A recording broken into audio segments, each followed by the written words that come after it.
situation is if we have a homeowners association that's weak or doesn't exist, then that kind of stuff can happen. The other thing I noticed on this one was, I didn't know what that was, but it looks like they got like a 2x4 supporting the window frame.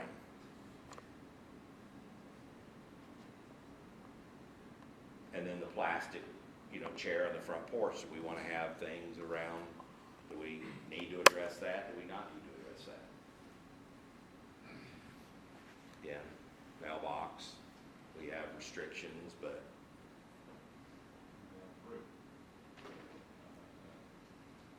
no landscaping.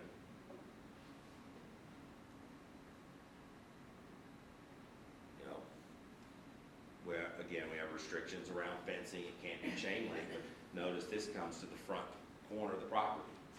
I don't know that our covenants today say anything about the location of the fence, that it can only go to the back. In fact, I don't think it does. So do we want to say your fence can go as far as the rear boundary of your house? Do we want to let it come to the front? Heights? We need to, again, none of that's addressed in the covenants today. Landscaping.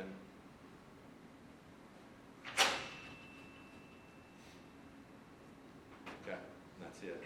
So, again, just an illustration, not to say that's what our neighborhood is, or will become, but if we don't have strong homeowners association rules and regs, we can have those kinds of problems.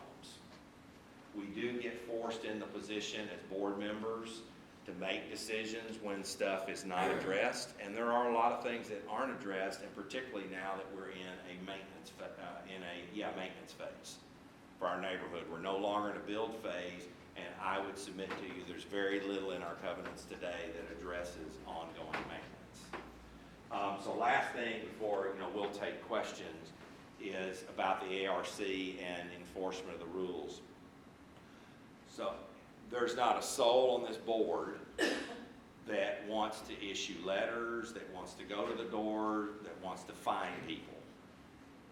But we are tasked on behalf of the neighborhood with trying to enforce the rules.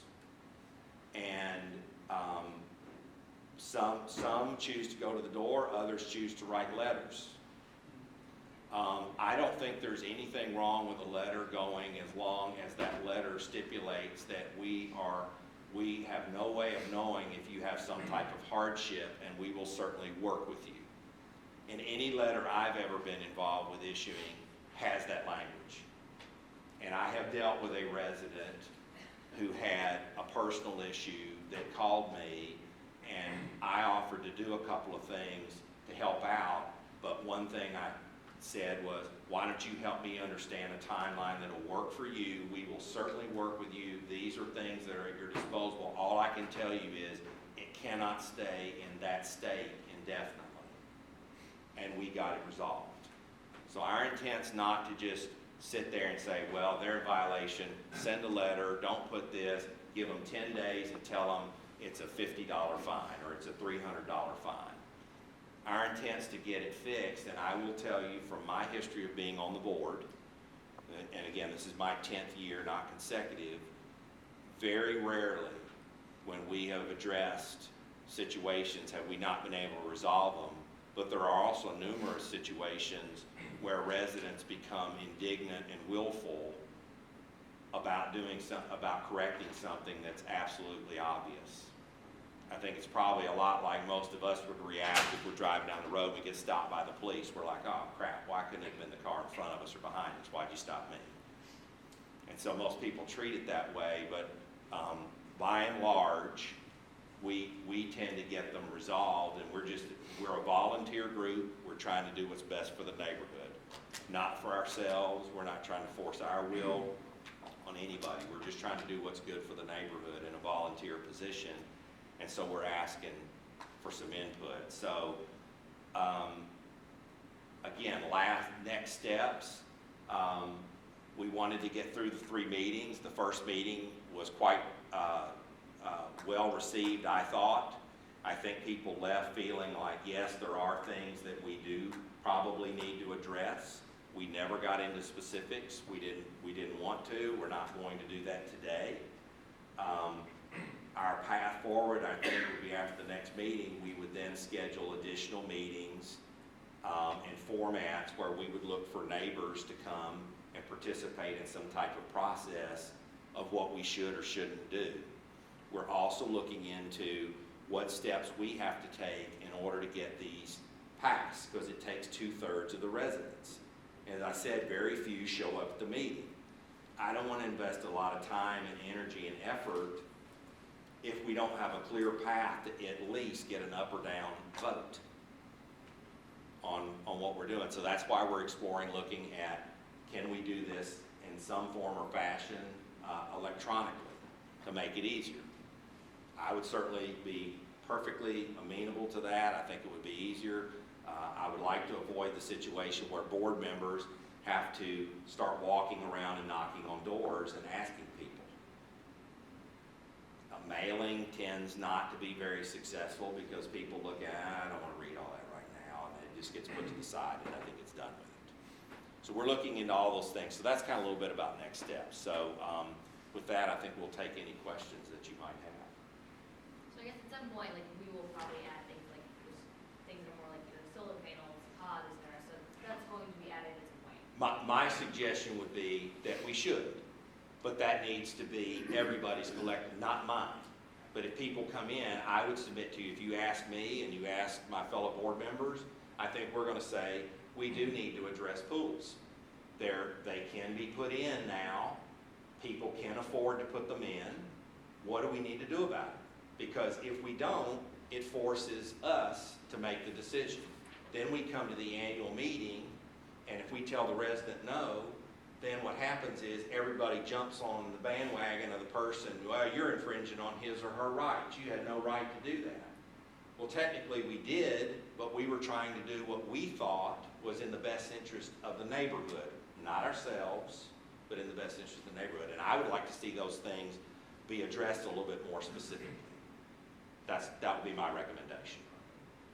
Yes? First, I'd like to say, I really appreciate what's going on here, because it's doing the fiduciary duty, if you will, which is a responsibility of a board member and the board to do the will of the people, not to do the will of themselves. And I love that. That's beautiful. Transparent, open, showing us what the ideas are. Obviously, there are a lot of these ideas that do need to be addressed and need to be dealt with. The key to success is to do it transparently, openly, and find the will of the people, and like you say, do the electronic so that everyone, whether they're busy, whether they don't have time to come to the meeting, has the absolute input, and the will of the people gets done. And that is a beautiful thing. That is the way it should be. So I applaud you. Completely agree. And I think that's what we wanted. That's why after the November thing, we suspended it. I think it was more communication than anything. What we were attempting to do was draft something based on what we'd heard, but we wanted people to come down there and look at it and say, I totally disagree with that. And we would have said, you know what, we need to scrap it, we need to go back, we need to rethink it. Or we're in total agreement with that. I think what happened was when you get into social media sometimes, the first person says, this is what's happening, and everybody's like, that's a bunch of crap, and they jump on top of it, and nobody calls and says, what are you trying to accomplish? So that's why we suspended it, and that's exactly why we're having these meetings, and we actually, Joel, added a third one, because we were under the impression that when we sent out the dues notice, we had gotten a majority of homeowners' emails back, and we requested that so that we could keep you informed. And what I found out was we really didn't get so many. So then I was like, well, look, I don't want to walk into these meetings and have 50% of homeowners say, I never was part of either of those meetings. I didn't know they existed. But I think what I want to convey to all of you in the room today is every time we send a mailing out, it costs us about $250 to $300. We cannot take stuff around and just stick it in the mailboxes. That's a violation, so we can't do it. So I'd prefer not to be sending every time we have a meeting a mailing saying we're having a meeting on this day. I would prefer to be able to send messages out via our website, via that email distribution list, and via the Nextdoor site. And capture the majority of homeowners. What's your tentative schedule on this? The next meeting is on the 5th, today's the 5th, right? 15th, so a week from Tuesday night, that'll be the last meeting. We'll convene after that, and I think at that point, we would start in short order to try to put something in place in the early part of the spring, working into the summer to see how we go about doing it. I don't know how many meetings we would have. I don't think we've settled on what's the format, what do we need to tackle first, because I mean, if you bring 300 people in the room, let's face it, we're going to be there for 3 years, trying to get 300 people to agree. So we have to be a little bit more general, I think. Bill's going to say, what we sent out before that, they considered that a working document. And the board went through it, took a few hours to go through it. So to do it all at once would be a lot, you know, the hair of what was coming. So we're going to try to sit down and figure out a way to get to it intelligently and hear what was coming. The trick with the voting is we're operating under an archaic rule that was written 25 years ago. And the rule says voting on all matters except the election of directors shall be by voice vote or by show of hands. So the trick is to figure out how to, we'd like to move to electronic voting where everybody can vote directly. Now the recommendation was, because this is archaic, that we can gather proxies for this vote purpose only. And then someone can announce, 50 votes for this or whatever, some way. And then we have that voice vote. But we have to do this one under the old rules. We can change the rules and update it and do it electronically. That's what we'd like to get to.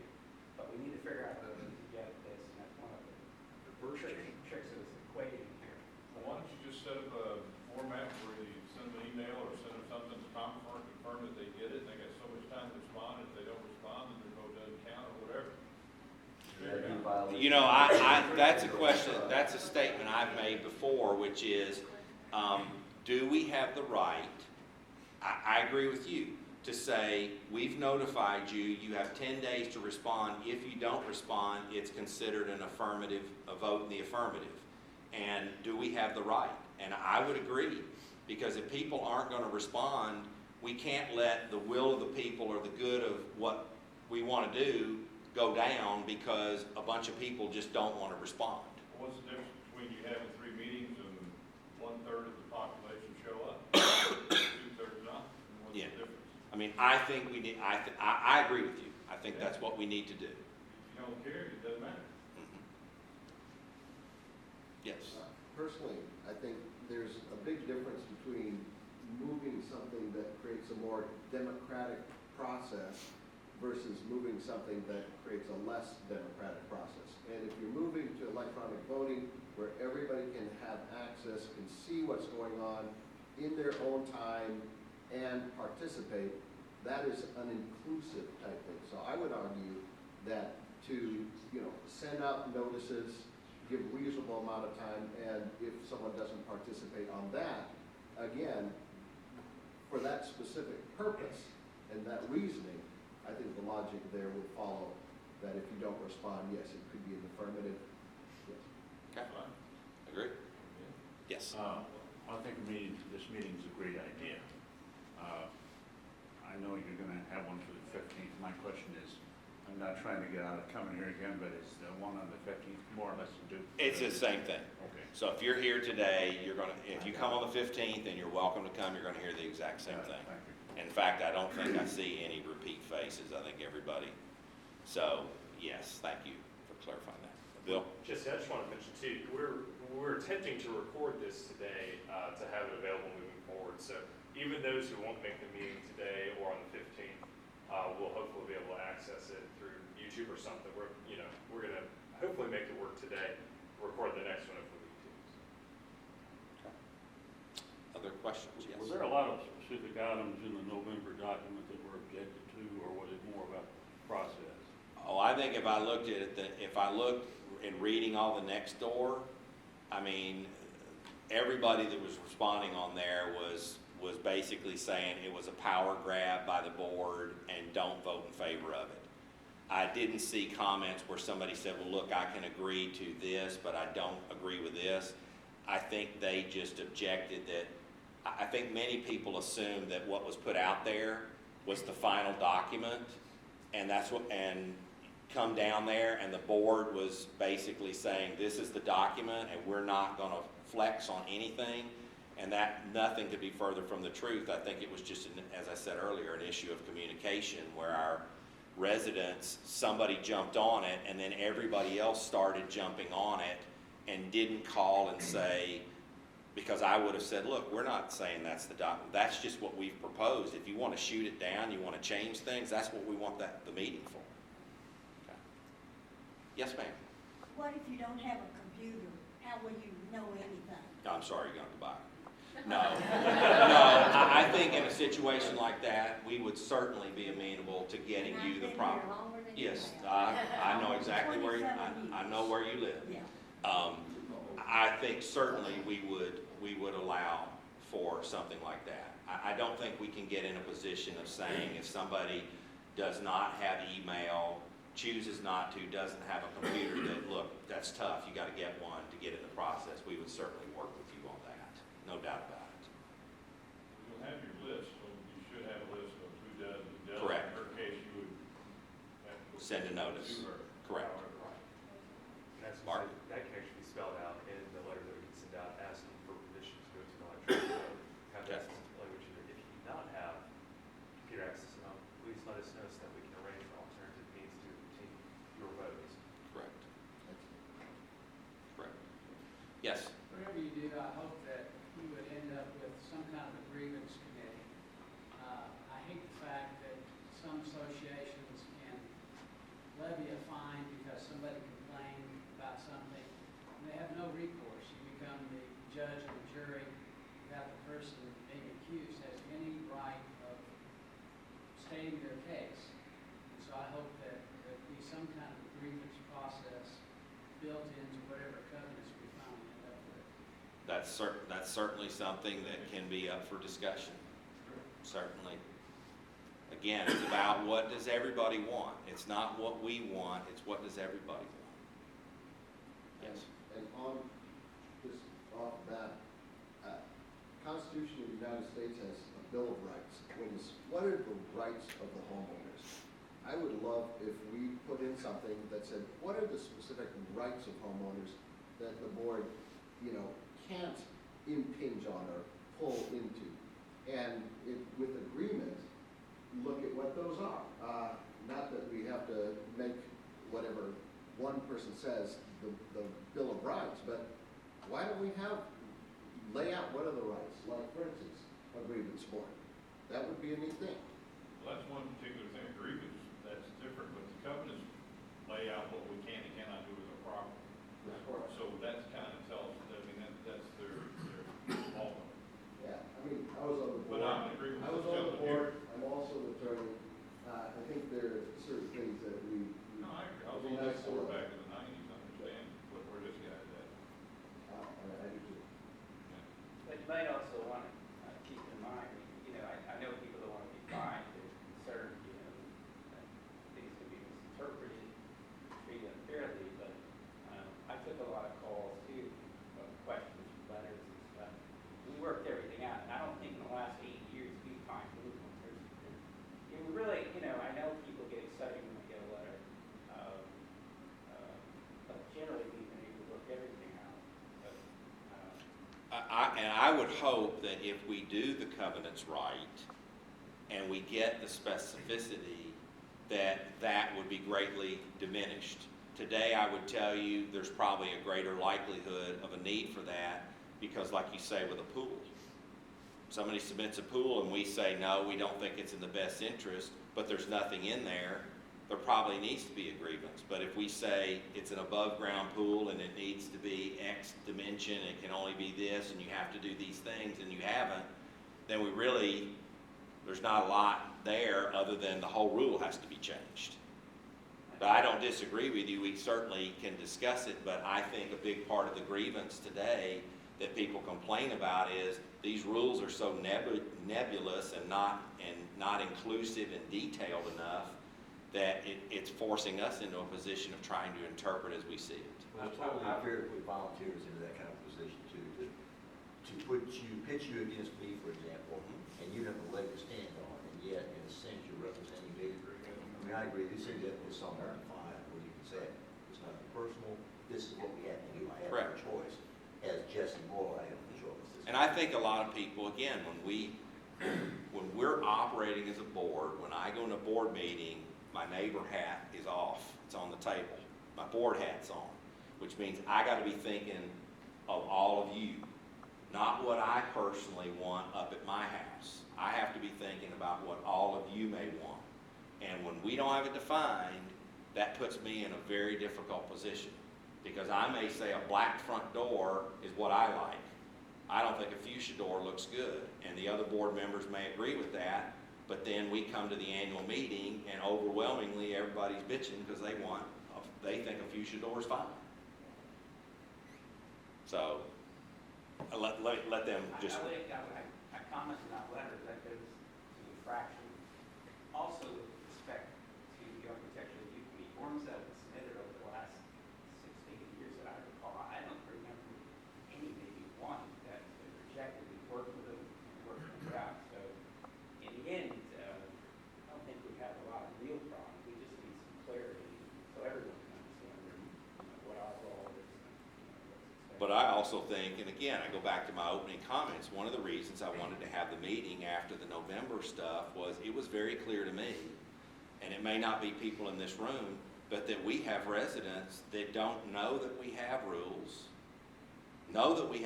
but think they're optional, or know that we have rules and think they're selective.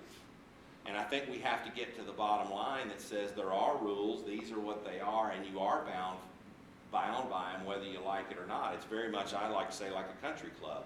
They decide they're going to build tennis courts and assess everybody $5,000. You got to ante up the $5,000 or you got to leave the club.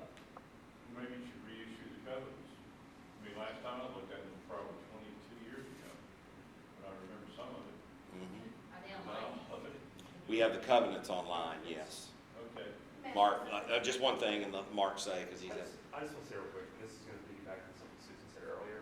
We've got two major forces at work in this process. There's technology, like she talked about the Airbnb or the VRBO. There's also a cost associated with doing this. One thing that I'm going to challenge everyone to think about today, going forward, is how long do you want the new covenants and restrictions to exist for? 10 years, 15 years, 20 years? Because we're going to face evolutionary pressure in the markets. So we need to make sure we're thinking about the time frame for how long this document is going to exist. As I understand it, the previous one was set to renew, it's over 20 years old. And we want to have another 20 years, we want to have 10 years, we want to have 15. That is something that has to be decided because our dues are paying for this. I don't want to see the cost get out of control. I also will be having this conversation in 3 or 4 years, spending all that money again. So please think about that. Susan, I need you. I was going to mention that now, when someone buys a home, they have to sign off that they have read the Yes. restrictions and documents. So if I were to hand them, I haven't seen all yours, but what I've just seen, they're going to say, this isn't very restrictive. I mean, what's going to keep my neighbor from putting an above-ground pool? It just isn't not quite the feeling of this is a strong investment for me. So I was going to say the same thing. You want to look at not 20 years off either, because who No. knows what stratosphere we'll all be in technologically. Yeah. Agreed. Okay, yeah, Is yes, sir. there software available that would be available to you guys to blast out to all of us that we could check off what our interests are and then that would help you guys when you get together to winnow through this and give you an idea what we're thinking?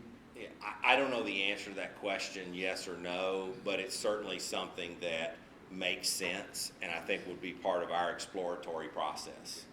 We want to try to be able to get input as quickly, effectively, and as efficiently as possible. And if that means we have an electronic or software capability to do that versus having to have meetings, then I'm all for it. We may have certain situations where we need to have meetings because there needs to be some live discussion. But really, we're kind of saying kind of everything's on the table. We're just in the beginning stages. Yes? I think the Survey Monkey is pretty simple and pretty inexpensive, and it can just have everything on there that you're looking to change, and you can just basically poll the entire, and get feedback, so you know, people are strongly for this, Great. people want modifications, people want strongly against, and you'd have a lot of great feedback. Completely agree. Okay. It's a free program, Dave. Price is right. I'm aware of that. Yes, sir. So to your point on the survey monkey thing, you're limited to 10 questions in the free version of it. So if you have a pro account, you can do an unlimited number. So Okay. Google Forms is also similar. You can create a form on there. Okay. But my question was, if there are things, you talked about a number of things that weren't contemplated in the past restrictions. If there are things that we are thinking about or think about in the next 2 months, where's the place that we can deposit those? You can submit it to us, you can submit it to Bill. Bill heads our communication committee. You can submit it to any board member, and we'll certainly, if you've got ideas, we'll do that. Absolutely. Okay.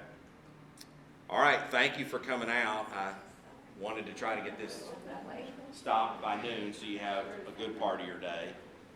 So thank you for coming. If you have any questions, comments, certainly come see us. Thank you. Thank you for doing this. You're welcome. Absolutely.